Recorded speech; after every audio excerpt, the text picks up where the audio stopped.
मेरे भाई बहन, भोजन दो ही परिस्थिति में करना चाहिए। कौन कौन सी? यदि भोजन कराने वाले के मन में श्रद्धा हो तो भोजन कर लो, पाप नहीं लगेगा। और यदि आप भूख से विचलित हो, बहुत भूख लगी हो, उस समय जो भी मिल जाए आप पालो, आपको पाप नहीं लगेगा।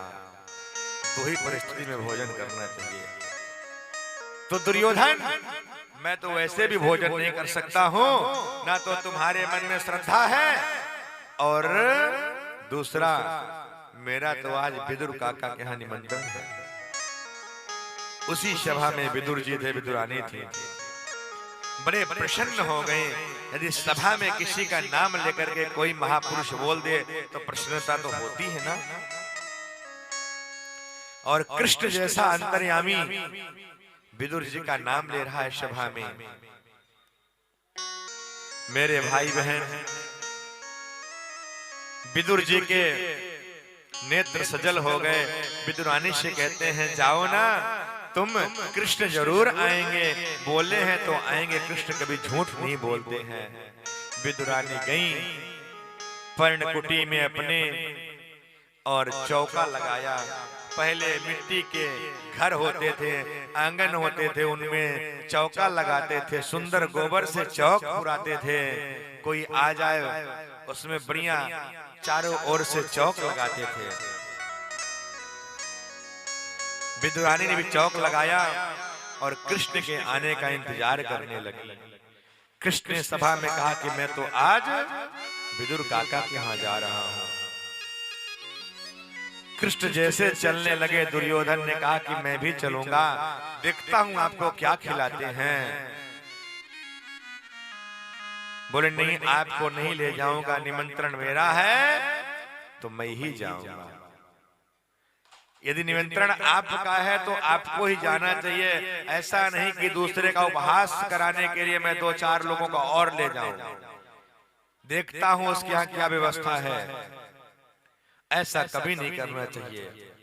यदि किसी ने आपको बड़े प्रेम से बुलाया है तो उस भोजन का अपमान कभी मत करें। उस भोजन को ग्रहण करें बड़ी भावना से, उसको बड़ी प्रसन्नता के साथ पाएं और गोविंद से कहें, हे गोविंद, तुमने बड़ी कृपा की, अमृत रूपी प्रसाद मुझे मिला है ना, वही भगवान को आप अर्पण करके यदि भोजन करोगे वही प्रसाद हो जाएगा, वही अमृत हो जाएगा। यदि मन में कितना भी सुंदर भोजन बना है, आपका मन खिन्न हो जाएगा कि क्या बना है, क्या बना है, तो भोजन कभी आपको अच्छा नहीं लगेगा। यदि बड़े भाव से भगवान को अर्पण करेंगे कि प्रभु आओ और पाओ, तो निश्चित है वही प्रसाद अमृत बन जाएगा और आप उसे पान करोगे।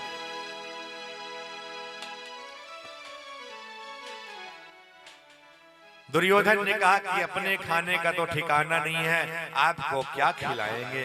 भगवान ने कहा कि मुझे नहीं पता क्या खिलाएंगे, लेकिन निमंत्रण दिया है तो कुछ न कुछ व्यवस्था जरूर होगी। ठीक है, जाइए। कृष्ण चल दिए और जाकर के विदुरानी के द्वार में जाकर के महाराज पर्णकुटी जो बनी हुई है घास की, उस चटिये को जाकर के बजाने लगे, काकी काकी काकी। विदुरानी ने देखा मेरे लल्ला की आवाज है। विदुरानी स्नान कर रही थी, नीचे का वस्त्र था, ऊपर का वस्त्र ही नहीं था, लेकिन जैसे ही सुना मेरा कन्हैया आया है, मेरा कृष्ण आया है, भाव में विह्वल होकर के दौड़ पड़ी और कृष्ण को आंख में भर लिया।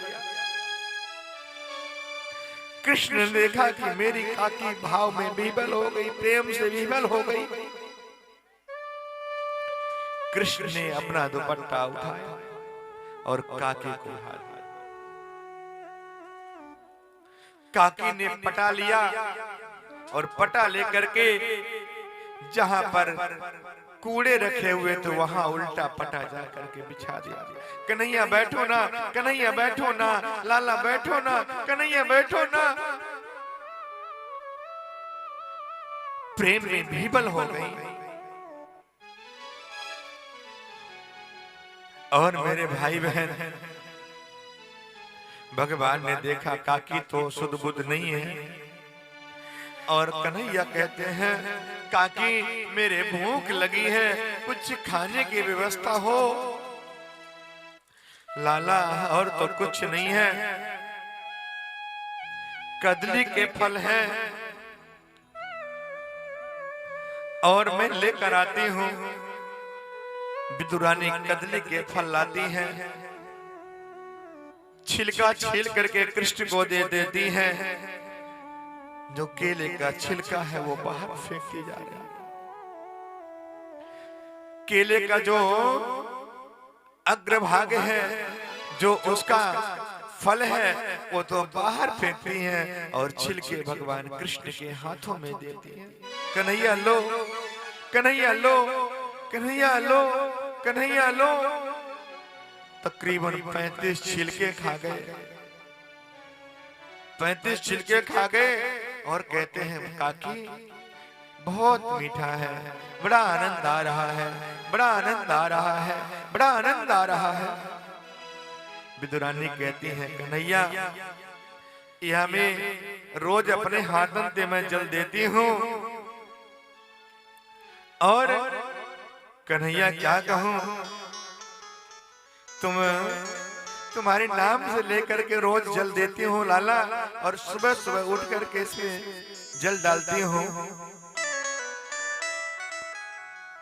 इतने में विदुर जी महाराज बालों की बजरिया से कुछ लड्डू बेड़ा माखन मिश्री लेकर के आते हैं।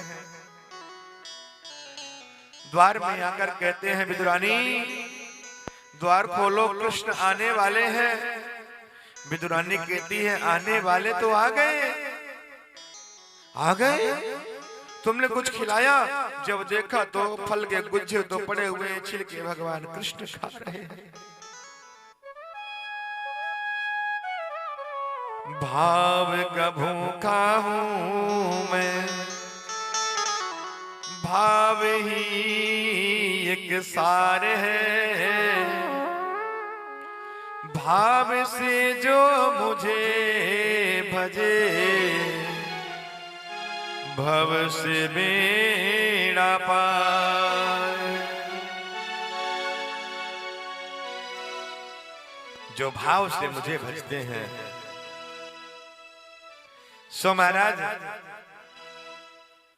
विदुर जी ने कहा कि तुमने क्या किया?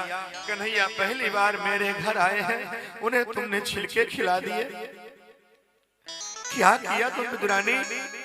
इतनी नासमझ कैसे हो गई हो? तुमने ऐसे कैसे कर दिया कि तुमने छिलके खिला दिए? ऐसा तुमने क्यों किया? विदुर जी एक लड्डू लेकर के कन्हैया को खिलाने लगे। कन्हैया माफ करना ना, हम लोग नादान हैं और आपको छिलके खिला दिए। जैसे लड्डू भगवान कृष्ण ने के मुख पे विदुर जी ने रखा, भगवान कृष्ण ने विदुर का हाथ पकड़ लिया। काका एक बात कहूं, जो स्वाद उस छिलके में था ना, वो इस लड्डू में नहीं है। कहने का भाव परमात्मा केवल भाव में है, भावना में है। हमारी भावना कितनी प्रबल है परमात्मा वो देखता है।